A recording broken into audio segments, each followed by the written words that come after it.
Hey, buckaroos and buckarettes, it's good to be back with you. And it's time now to dig into linear algebra. Now, I've mentioned it a couple of times before, and some of you know it's its own field of study. You can take a class on linear algebra. Some of you have, many of you have, probably. And so it's got to be pretty important. Well, linear algebra is the study of linear equations. Seems circular. Well, it's the study of systems of linear equations, and sometimes those systems get really, really big. Now, before we dig too far into the mechanics of how to solve systems of linear equations, we need to figure out why. I mean, this seems oddly specific, doesn't it? And very often we care about mathematics because it explains the world around us, particularly because it helps us work with the mathematical physical laws that seem to describe the universe. Well, how many of those laws are linear? F equals ma is linear if a is constant. You know, some of them you can make linear, but if you look in their entirety, I can't think of very many physical laws that are inherently linear. Structural mechanics isn't, aerodynamics isn't, relativity isn't, Maxwell's laws aren't. I mean, we could go on and on. The world is an inherently nonlinear place, and sometimes very nonlinear.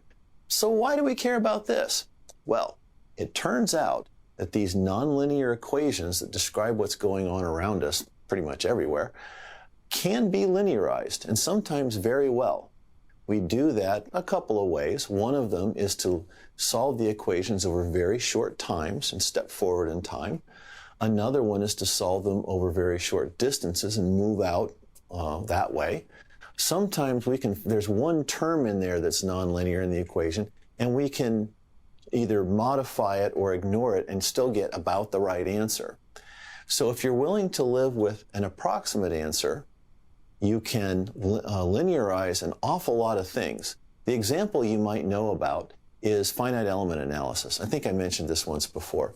When the equations that describe mechanics of structures are very complicated, highly nonlinear, but if we stay below certain load limits, the limits below which deformations are small, and we're not permanently bending anything, there's no what's called plastic deformation. That is, we just deform a structure and let it go and it springs back to its original shape. That's called an elastic deformation. So if we have elastic deformations and small deformations, those equations linearize, try that again, quite nicely. And so when you look at what computers are doing a lot of the time they're solving systems of linear equations, and sometimes very big ones. Now, I wrote this system down. It's the smallest one I could think of that would still do the kinds of things we want, still be a good demonstration example. But it's very common to have systems where there are 1 million variables and 1 million equations. So n equals 1 million. Here n equals 2. 1 million equations, n equals 1 million, is not a particularly large model anymore. Many millions is not that uncommon anymore. So we spend a lot of time solving linear systems. So with that in mind, let's start working out the mechanics of how to do this. Now, we'll start here. How would you solve that system? This system doesn't have any physical meaning as far as I know, but it's a really good way to learn what we need to learn. So how would you solve this one? Well, let's see. This and this are both equal to x, or both equal to y, I should say. Should we write that out? If they're equal to y, they should be equal to each other. Does that look right? Yeah, it looks right. So what I could do is, if they're equal to y, they've got to be equal to each other. And I could solve that for x and get x equal 2. Substitute back into one of those, and I'll find out that y equals 2. Well, that works. But that only works for this problem. That doesn't seem very general. It's very important that what we're going to do here scales, that the methods we learn here work whether n equals 2 or n equals 1 million. So I'm going to get rid of this. And let's see, what do we want to do now? I'm going to rewrite this just a little bit. I'm going to go over here and I'm going to write, so the variables on the left side of the equal sign and these two constants are on the right side of the equal sign. And you'll see why here in a minute.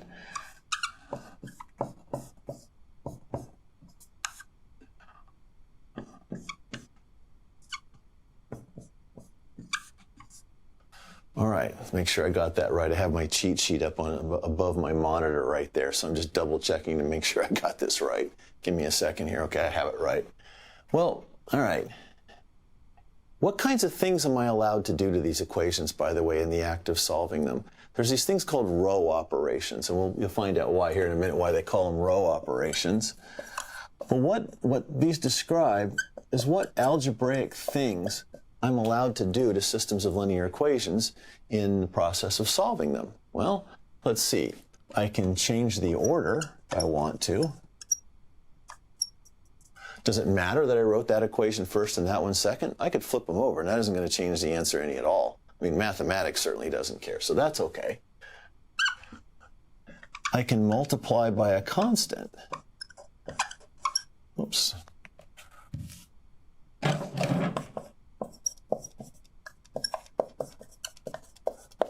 So I can multiply both sides of these equations by any number I want. Any fraction, any integer, it doesn't even have to be real if I don't want it to. But I can multiply, as long as I multiply both sides, as long as I'm doing the same thing to both sides, it's still an equation. So I'm good to go there. And number 3, okay, I can add 2 equations. Now I just said that if I add the same thing to both sides of an equation, it's still an equation. So we know that 2x minus y equals 2. Well, they're the same thing. If I add 2x minus y to that side and 2 to this side of that second equation, I've just added the same thing to both sides of the equation, so we're good to go there too. Let's see, do I need more row operations? I think that's it. All right. So what I'm going to do here is I'm going to start doing some of those row operations, and I'm going to get this into a form where the coefficient in front of one of the x's is 1 and one of them is 0. Right? I'm going to do something called Gauss elimination. There's the starting point. Now let's try something else here. Can I divide both sides of the first equation by 2 or multiply by a half? Sure, let's do that. So let's see, I'm going to call this, I'm going to write this out here. I'm going to call that row 1, and I'm going to call that row 2, right? Row operations. So I'm going to say that row 1 is row 1 times a half. So x minus y over 2 equals 1, and row 2 is unchanged. Row 2 just equals row 2 again. Well, how about this? Let's do one more change. Let's say row 2 equals minus 1 times row 2, right? So I'm going to multiply minus 1 by both sides and just get rid of those minus signs there. There we go. So looks to me like I could subtract one of these rows from the other one, couldn't I? Well, I'm running out of room on my little board here. Let's go over there. And let's look at this is step 1. That's step 2. What's step 3 going to be? Right? Well, I'm going to say row 1 equals row 1, and row 2 equals row 2 minus row 1. Right? I'm allowed to do that. That's my third row operation over here. So let's write this out.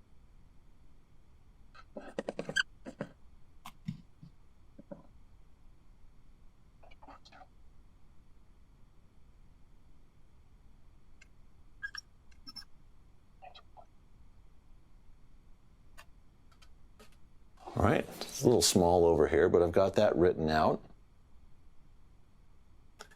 Let's do one more step here.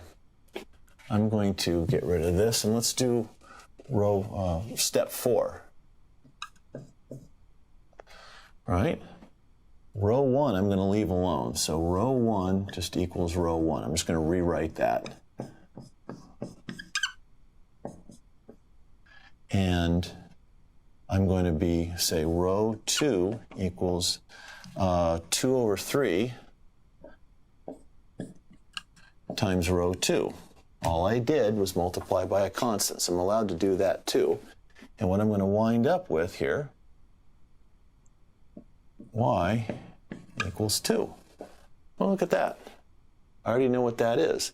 So if I substitute y equals 2 there, I'm going to find out that x also equals 2. That's pretty handy. This looks like this might scale too. If I were willing to do this over and over and over again for larger systems, this wouldn't be that hard, would it? It would be tedious, but it's easy. This is a very clear and repeatable set of operations that we can run over and over and over again in, I don't know, maybe some kind of loop. All right, with that in mind, let's go over to my computer and we're going to run this in MATLAB.